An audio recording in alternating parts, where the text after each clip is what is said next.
This one time, at Metal Mastication Band Camp, we prepared street tacos with the band Siglos, and we had all the band there with Juan Pina on bass, Adrian Villanueva on guitar, Iorden Mitev on drums, Quirin on lead guitars, and Pedro Sanchez on lead vocals. And we had a guest for the VIP experience with the band, Miss Sochi Sintora. And the host, Brett Holg, was talking to all of them at the same time.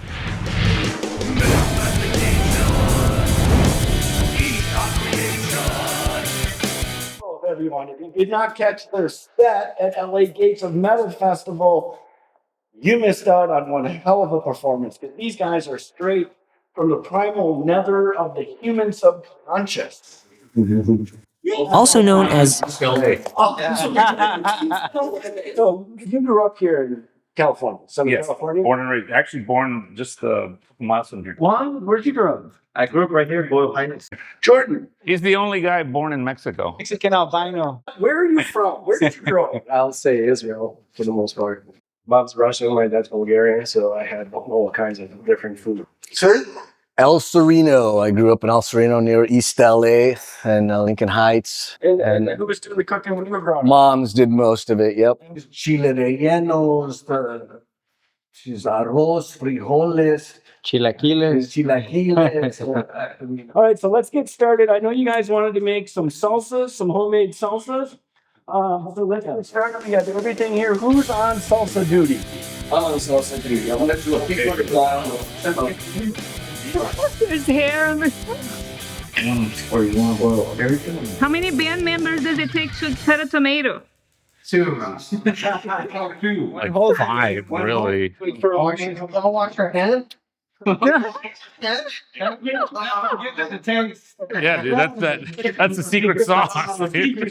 How did you put this band together, man? I was hungry and I was looking for some guys that could cook. That's really what happened. No, I was. I started writing music during the pandemic, like just on my own, outside of ministry, and I started writing some material that was a little heavier than even what I was used to with ministry. So it was just me in the studio, and I had this idea of having sort of a black metal, extreme metal vocal on this one particular song that I had. And so I mentioned this to my producer, and he suggested Pedro. And so we had Pedro come down, and he heard the song, and a couple days later, he sent me what he had, and I was blown away by it. And initially, I was just going to do one song with him. And I was going to have sort of like different vocalists on different songs. But I liked it so much that I was like, here's another one. So I gave him another tune, and I liked it. And at that point, I just decided that I wanted to make it an actual project. I decided I wanted to do a music video. And so then I reached out to Adrian, I think, right? I reached out to him for the video. video. We did one video out in the desert. I needed a guitar player. Guitar player, okay. Yeah. Now, how did you know each other? I work at Schecter Guitars, and he's endorsed with Schecter Guitars. Curious thing was that we had already. I was jamming in his band as well with the Storm. So I'm just kind of like the Kevin Bacon of metal, you know, just like I'm everywhere. I just needed band members just for the video. And after that video, I decided I wanted to release another video. And at that point, Iorden came in. So he was in one of my old bands called Society One. And the guy that we had used for the two videos left after that second music video. And at that point, I decided, okay, I think I want to actually turn this into an actual live band. And at that point, I talked to Pedro. He actually suggested Juan, and because they had played together. I see. So we met with Juan. I didn't like him. No, so he came down and we met, and Terrible. But so we meet with Juan, and I mean, honestly, like all kidding aside, as soon as we met Juan, I was like, he's the guy. And that was it. And that's how the band sort of formed. But it really just kind of happened just haphazardly, really, you know? Very cool, man. Things just started rolling and stuff like that. How was the chemistry? It's great. I mean, yeah. I mean, What's the writing process? How do you? so basically, I mean, Because you can do everything. well, that's what I did with the first EP is we released a 5-song EP, and that was last year. And those songs were a collection of songs that I had written the music for during the pandemic and all that stuff. Pedro did all the vocals and all the lyrics. And then we're right now finishing our second 5-song EP, but it's songs that I sort of had left over from that first session. But from this point on, Adrian writes, Juan writes, like I want everyone to contribute and stuff like that. So Salt? Just there. Pedro. So when Sin gave you that music, okay. And so you're like, where did the lyrics come from? With that first song, it was like instantly. Like, usually, I can start envisioning, what the words are and what it says and the meaning to it. Now, how'd you learn to sing like that? Because you're doing the death metal guttural. Yeah. growls, right? Yeah, you gotta sow your soul to the devil. Right. Well, we figured first metal that goes without saying. And then you gotta get it back. Yeah, which we all have. Make it yours. Now, it's something that I've been doing since I was like 16 years old, 15. Did you have lessons, take vocal lessons or anything like that? Everything, even my guitar learning, everything is just me at home learning and reading and researching and practicing on. And that's the same process with, with vocals. I know a little bit about singing, from my family, How did you know lyrics to fit that concept in his head? Did he explain it to you, or did you just pick that up from the music that he sang you? Well, the thing that we have, this dynamic that we have is everybody puts like their touch to it, It's like we start throwing things in the bowl, but everybody throws their magic into it. We don't know, it's like each individual, and I do my process, and I write about my process that I'm going through, whatever I'm living at the present. And a lot of that comes also from ceremonies that I go to, with ayahuasca ceremonies, ancestral medicine ceremonies. And once I connect, that's where I get all this information. And then that's when I start, applying it to life, to my daily life, and just that knowledge, and I start writing it down. And we're all going through phases of our lives, and it's pretty nice when you can be able to reflect that, and it hits people at different levels or different parts of their lives, and so it's just that's the magic that we have here. Yeah, I mean, our chemistry's there, but before he actually came into the project. When I was talking with Alex, our producer, he turned me on to his band, Trastorno. And so I checked his band out, I checked him out, just to sort of get a vibe on what he was like. I see. And I liked it. Okay, yeah. So that's what drew me to him. And as soon as I handed him that first song, and what he came back with was exactly what I was hearing in my head. Yeah. And so at that point, I knew that this was the guy. Yeah. You know what I mean? And so I gave him another song, and again, he like knocked it out of the park. Yeah. And the cool thing about this is that Sin just like, here, work your magic, And Now, are you writing in English or Spanish? Spanish. Because I cannot understand your Spanish. Well, that's another interesting thing is that when we first started working together, one of the very first things he asked me is, do you want this in English or Spanish? And I hadn't even thought about it, to be honest with you. I was thinking English. But as soon as he said that, I immediately was like, Spanish. I just thought, wow, what a cool twist concept for this thing. Yeah. And it's my native, language. Right. So I was like, yeah, Spanish. That EP is Good. There's just something there. Awesome. Yeah, I don't know what it is. Yeah, it's connecting with But it really hit me, and I'm just like, holy fuck, this is really good. I wish I could understand what he was saying. Yeah. When he first came in, asked me, I check out the music first. I won't join a band if I don't like the music. They'll be fake, So when he first said, hey man, would you be interested in Are you guys switching leads? Right now we haven't, but we are. Yeah. Okay, go on. I'm sorry. But he sent me the songs, and I was like, "Fuck! It sounds rad." It was something that I wanted to be part of without having to fake it. Because there's been other bands that have offered, have asked me to jam, and I just don't feel it. Not that they're bad, good, or whatever. I just didn't feel it. You have to. It's got to be. There's gotta be something there, man. And I knew when I was jamming with this guy that he had that brutality in his voice, and he was a cool guy to hang. Fucking brutal, and then man. I heard the music, and it's just brutal. It's but it's heavy too. It's very like memorable. Oh God, It's some cool. Sin writes some very memorable killer riffs. Yes, has feelings. So he just has that gift. So I was like, there's a lot of Iomi in there somewhere. Oh, of course. Riffs are coming from somewhere. All metal has Iomi in it. Didn't Scott Ian say that, right? Every riff has been written by Iomi. Yeah, exactly. You're either playing it frontwards, backwards, or upside down, but Iomi wrote it. That's true. There's the roots. I read somewhere that guy has 500 unused riffs on his phone. But sometimes, man, like inspiration will hit, and you just grab whatever you have, whatever you can. There's tons of riffs laying around I have on my phone and on my computer that I haven't even used yet. So, as a fan, I like that.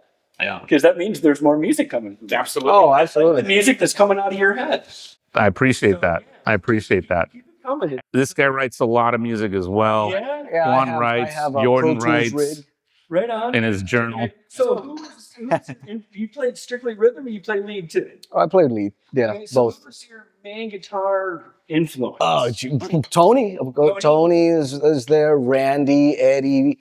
What was your first concert?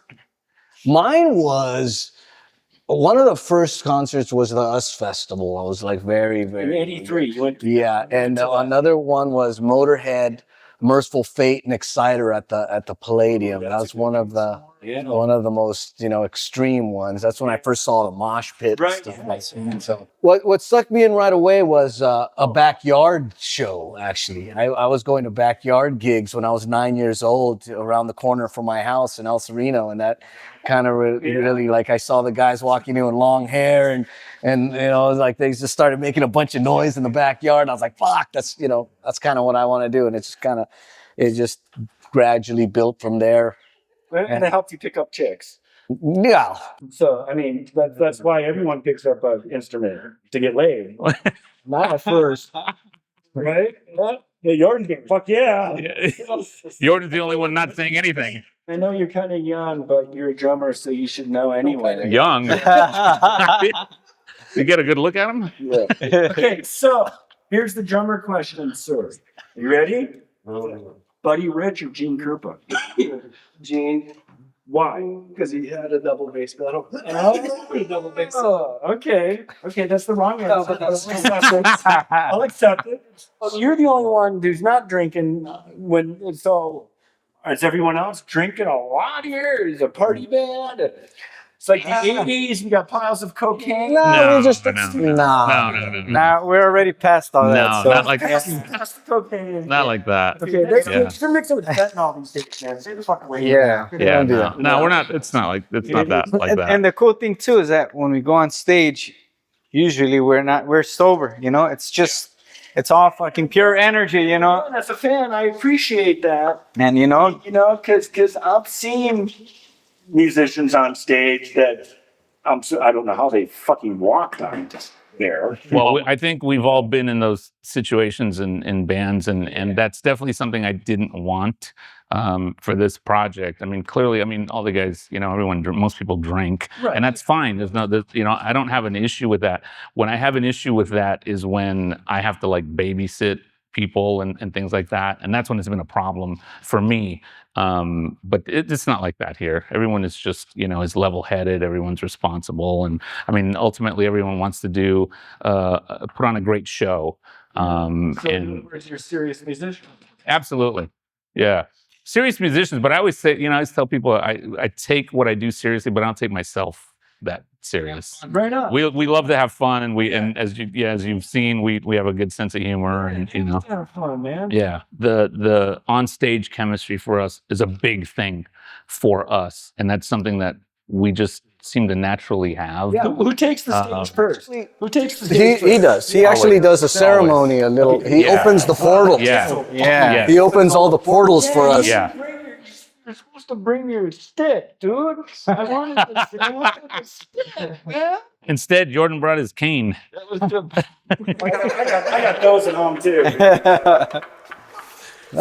We actually work hard in the studio to put on a good show. Which was like You choreograph I'm assuming everything is choreographed. we work out things that are I mean, not choreograph in the sense that we know exactly where we're standing kind of thing, but we do plan certain things for key moments in the songs and stuff like that to match with the lights and with things that we have going on. We'll put on a show, we try to put on a show. Yeah. Okay. So you have the 5-song EP that I can't pronounce the name because it's in Spanish. Rituales sagrados. It is Spanish. That's all I know.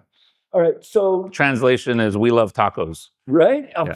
So you're playing Gates of Metal Festival. You have 5-song EP. You have an hour-long set. What are you playing? Yeah.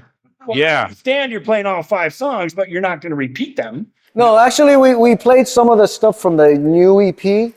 We were kind of introducing that Are you going back gig. and doing any of your own stuff? No.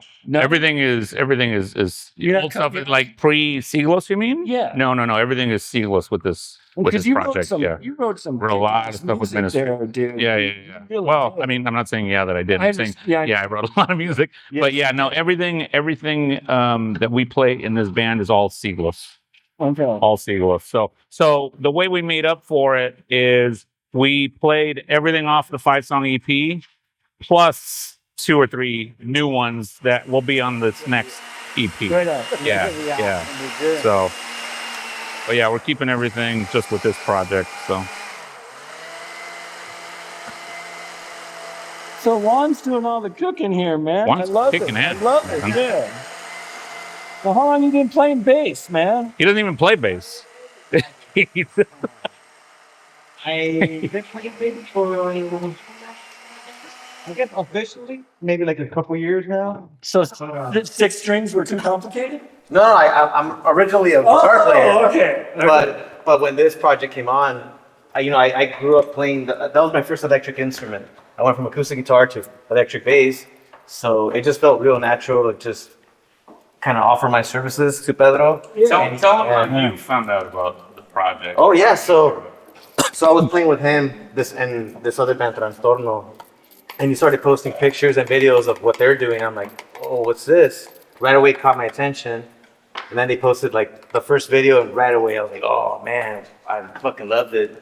And I hit him up right after he posted that they were looking for a bass player. I messaged you. He messaged me too, and we're like, dude, it's gonna happen. And so he invited me to meet then, and we kind of took it from there, and it was. I was like, show me what you can cook. Right. So that was part of the audition. Yeah, I was gonna say. That was the audition. No. Did you play it for an audition? No, so I met him, and then I sent him I did. Like videos and stuff. Yeah. But not like an in-person Okay, but that thing. could have been No. lip synced or something, dude. Yeah, no, but I knew. So I mean, so with Juan, I mean, because he came recommended, through Pedro, and Pedro had sent me some stuff of his, so I knew that he could play. Okay. And obviously the playing is important to me, but what matters a lot is someone's personality, and I just want to make sure that it's people without the ego and hang-ups and all that BS. So that to me means just as much, if not more. Yeah. Because to me, it's like I know these guys can play; they can all play. Right. That's like a given. But it's like you're going to be dealing with these people a lot. If everything works out, and you're going to be spending a lot of time with them. So you want to make sure that it's people that you can get along with, and that It's pretty much a marriage, isn't it? Yeah. And then you got 5 guys married to each other. Exactly. I wouldn't marry this slut. Nah. So he's the token gringo? Yes. He's adopted.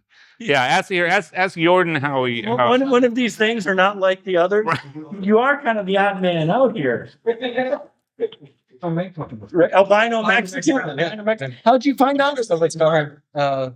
Well, I know Sam for quite a few years at this point. We shared the stage quite a few times before because he came on stage and played with an old band that I used to play in. But because he was recording with Alex is another one of our engineer / producer. He's a very close friend of mine. So I guess he asked Alex to like if it's okay to ask me, and then I listened to the music. I actually was there when he actually first started working on the music myself. Yeah. When it was actually supposed to be something totally different. But It's taking a selfie. it was kind of like, it basically was like, hey man, I need a drummer for a video. Can we just fake, Right, yeah. Right. and bring your stuff? I was like, yeah, sure. And then from there, it just kind of developed into being what it is now. And just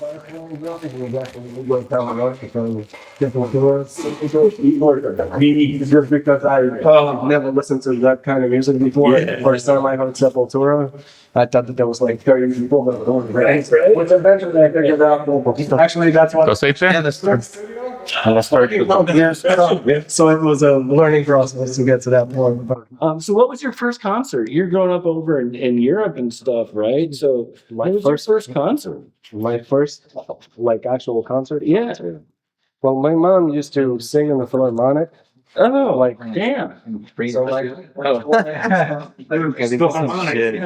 That's music now. With mom singing. Holy shit. That's pretty so cool. that was my first actual stuff Yeah. before I actually got into it. Sin, what was your first concert, man? First concert was Kiss during the filming of Kiss Meets the Phantom of the Park, which was in 1978. I won a parking pass to the filming of. They did like a little mini concert over at Magic Mountain, Right. and I was 9, and my older cousins and I were taking turns calling this radio station, and I happened to get through. I won the parking pass, and me and my 2 older cousins and my uncle took us. So that was my first concert, technically. And then the following year, I saw him again at the Forum Oh, in '79. yeah, Dynasty. Dynasty tour. I saw Yeah. that. Yeah. That was Which was funny that at that show was at the Forum. It was November '79, and I was literally sitting in the last row, like the last row, like the fucking wall was right behind me, right? Yeah. And 40 years later, I played the Forum with Ministry on a Slayer tour, like November of 2019. So it was like a trip how it just everything came back around. Those So full circle moments. yeah, it was Cool. yeah, it was pretty amazing. Yeah, but the one that I really remember was Motorhead Merciful Fate. Yeah. So What was that? started back at Palladium. Oh, I was in the front and I couldn't even handle it before the band started. There was so much like shoving and right. it's everybody's problem. Pushing for it. We need to relax. Started and I thought, I am. Oh, hell broke loose. Who opened? Excited. Excited? Oh, Juan, what was your first concert? First big show was Maiden with Dio and Motorhead at the Long Beach Arena. Wow. What year was that? That was like 2003. Oh, Yeah, damn. yeah, that was awesome. That's a good show. Yeah. I had heard from someone who obviously was pissed off at Dio, and this is back before the internet, right in the 90s, and I heard Dio was just like a diva. Gentleman, he was Yeah, very yeah. cordial, he was polite, he treated the crew very well. I mean, I didn't see that at all. He invited me to his house and he was very hospitable there. Yeah, that's what Wendy said, because I asked her too, because met her at the Metal Hall of Fame. She said that he would piss off his band members, his other bandmates, because he would not leave Until all the fans are done. And he remembers your name. Yeah, He'll remember- When did you toured with him? more Juan? Yeah, I did some shows. I was Rudy Sarzo's guitar tech. Oh, I turned around, I was walking away, and I turned back and looked, and she was just surrounded Mhm. by fans, right? I'm like, does that ever bother you? Do you ever get tired? And she's like, no, because I always remember what Ronnie says. And Ronnie always said, if it wasn't for them, we wouldn't have a car. If it wasn't for them, we wouldn't have a house. So That's what I have to keep reminding Jordan because he's always like, you get all deep. he gets super diva out. You know what I mean? Yeah. Just to go on stage. Refuses to do anything, man. Drummers, man. Yeah. What are you gonna do? You know. It's the rhythm section. So your bass player's late all the time. Your drummer's a diva. It's always section, man. Section, I tell you, man. All right, so let's talk about what's next, man. What's next for So Siglos? we're finishing up our second 5-song EP. Stop right there. Why are you ripping the fans off and putting out these lame, short fucking EPs, man? Because people are ripping us off. And I honestly, listen, I've released a ton of full-length albums. Right, yes. And man, people seem to just listen to a couple tracks. It's the way of the future, though. That's how And it's going. Like Motley it Crue just released one song. Yeah. But I'm just saying. I agree with you on that. I do agree with you on that. But People, I people remember- just don't listen to full yeah, albums it's not like anymore. before, man. They so just it's listen. like There's Spotify and just listen Yeah, to the whatever. way I It's a look lot at of it- money too that has to be spent to make it, Yeah. and Yeah. it's not like before anymore. You know? Yeah. I remember talking to Rick Nielsen from Cheap Trick a couple years ago, and he was like, dude, just release singles. He goes, that's all people care about. He goes, they're not going to sit and listen to 10, 12 songs at a time like we did when we were kids.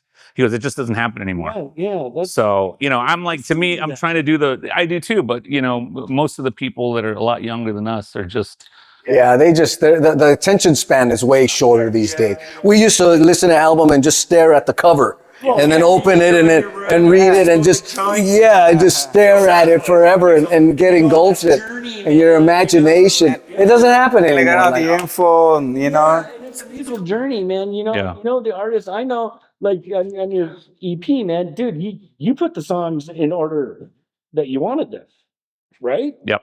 Okay, so I have to listen to them in that order to go through the journey Yeah. that you want me to go through. Yeah. Yeah. And I figure, 5 songs to me is just sort of enough for people that Keep the want to listen to the 5 and not really lose, interest. So that's why I've kept these at 5. Okay. I mean, will it change in the future? Who knows? But that's the reasoning.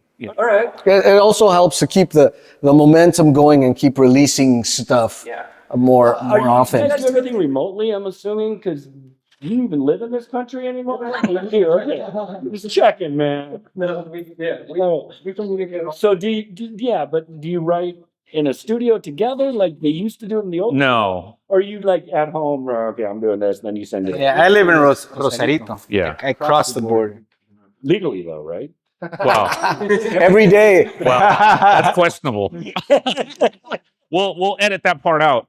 Yeah. Hey, she's legal, man. But yeah, we basically just have the music together and then send it to Pedro. Yeah. Yeah. So where are you in this next EP? We just did drum tracks, so drums are done. So the next thing is vocals. And after that, we mix and master, and then that's it. So And do you do all that, or do you? the mixing master, no. So we have this producer named Alex Crescioni who did the first EP with me, and he's doing From the second Stygian one Sound. as well. Yeah, over at Stygian Sound, who's great. He's almost like I look at him almost like a 6th member of this band. I've been So- told that is exactly what your mixer is. Yeah, he's our producer. He's an amazing engineer. They have to be, right? I mean, they have to be really involved. Yeah. Yeah. He's really good, but even more so than that, he contributes actual ideas, and he adds things. We're all like in the same vibration. And the curious thing about it is that Sin, Alex, and I were Aquarius. So we're like just automatically fucking. They have the exact same birthday. Yeah, we're on the same. February 11th. Oh, yeah. 11th. Both of them. Yeah. There you go. Aquarius rule. You're in the group now. Fuck yeah. We're in the age of Aquarius, so. Which is so. Now we have 2 white guys in the band. 2 white guys. Oh yeah, I'm officially in Siglos. That is so. Dude, cool. so You gotta teach them what asana means. Well, so now You gotta show what about first things first. that's your audition. That's your audition, Brett. I write lyrics, but not in Spanish. Dude, at the end of this video, what you should do is you should do makeup. That Oh, should be some the end Siglos, of this some when you edit Siglos it. makeup. That would be awesome. That would be awesome. So the EP is going to the mixer, Yeah, so we have vocals left, vocals and then mixing, and then mastering, and hopefully. dates coming up. No, I'm hoping we can get this thing released in the next few month or two, if possible. Yeah. That would be nice. We are possibly going to be doing something in Tijuana, a show, and there might be some shows and touring coming up later on this year. Great. We're talking right now. It's going to be obviously on social media and everything. Yeah, like everything will be announced. Everything will be announced. Yeah. So everyone can follow you. Yeah, for sure. Okay. Is there anything else anyone wants to talk about?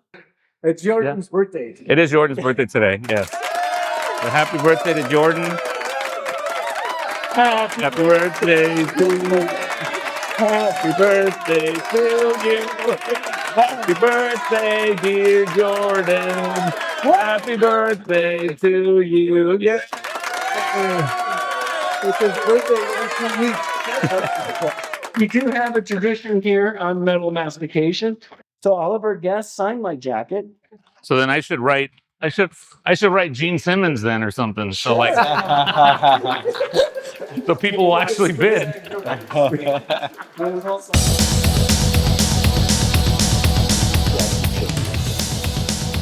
like you're doing something. That's what it looks like.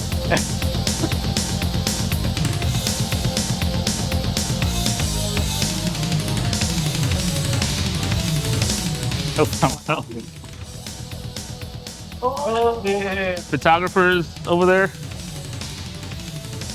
getting pictures. All right, hold on. Now I got to sign it.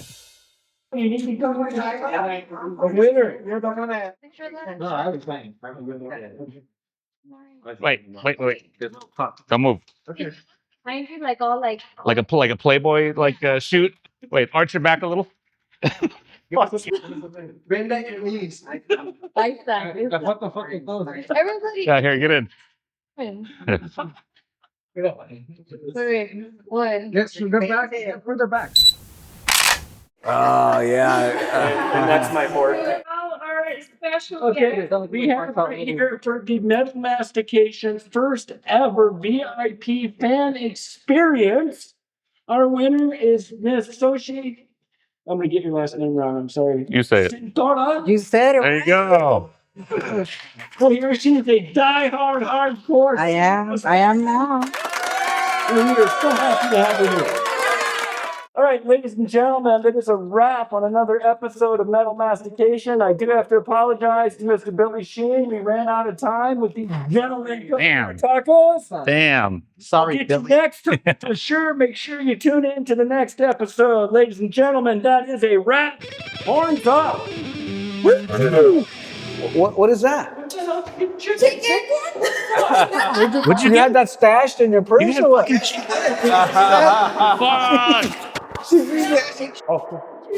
I did. Cheers, guys. Cheers. Good job, guys. Then. Cheers. Hell yeah. It's going to be a fantastic fucking show. Oh yeah. This is going to be stoked. The Gringo Tacos turned out okay. They're good, man. They taste good.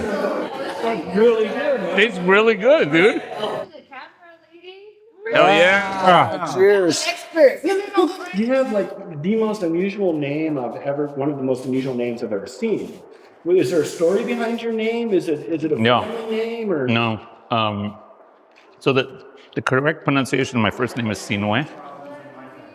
And there was a movie called The Egyptian that came out like in 1950 something or other. And it's one of those like Cleopatra, Ben-Hur kind of movies, you know? And my mom saw that movie in Mexico when she was a teenager. And the lead character's name is Sinue. And so she remembered that name, and she said, if I ever have a boy, I'm going to name him Sinue. So that's how I ended up with Sinue. But no one could ever pronounce my name aside from my family. So I didn't know how to speak. I didn't learn to speak English until I went to kindergarten. And I remember, still remember my first day of kindergarten, like my teacher asking me what my name was or how to say it. And I just remember kind of just staring at her. And she said, Sinhu. That's all what I. Yeah. So that's sort of how like the everyone here just started saying Sinhu, but they couldn't even pronounce that. So people started calling me Sin, early on, just because they couldn't pronounce it. So, but that's how I ended up with Sinue. Yeah. Which is it's an Egyptian name. It's Sinhue. Yeah, there's an H in there, which is why I thought it was Sinhu too. Yeah. What do I know? Yeah. I knew it wasn't Spanish. Yeah. So Sinue Quirin is my full name. So, and Quirin is it's Spanish, but it also has it's French origin, my last name, and it's Spanish as well. So. Any brothers and sisters? No, didn't need them. Right. Yeah, I grew up in the 70s, man. I still dress up like Ace.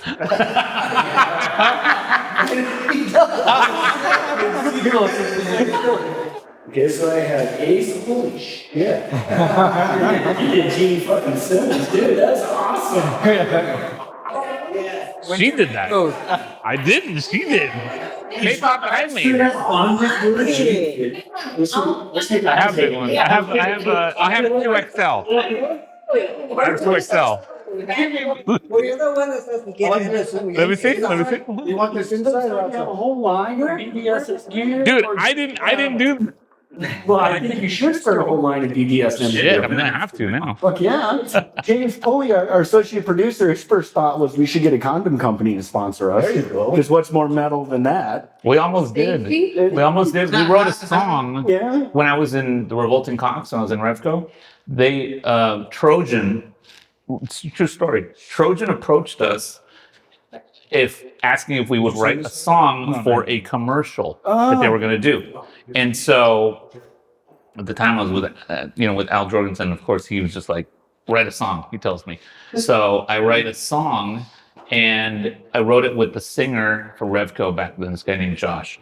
And it's called Trojan Horse, the name of the song. And we sent it to them, but they ended up not using it.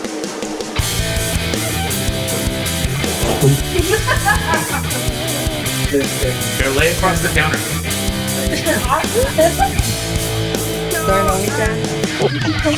Logo, the Siglos design there, that's really fucking kick-ass. That's actually this guy Nestor Avalos from Mexico. Yeah, he's the one that did the artwork. Yeah, it's really he fucking knocked. So he sent me. I approached him to do the artwork, and I said, "Listen, man," I gave him a couple of ideas, like real rough ideas that I had, and I said, "Can you do something with this? But I want you to add your thing," because he's a very talented guy. And he came back with that. Yeah. And I was like, "Holy shit!" Because he wanted.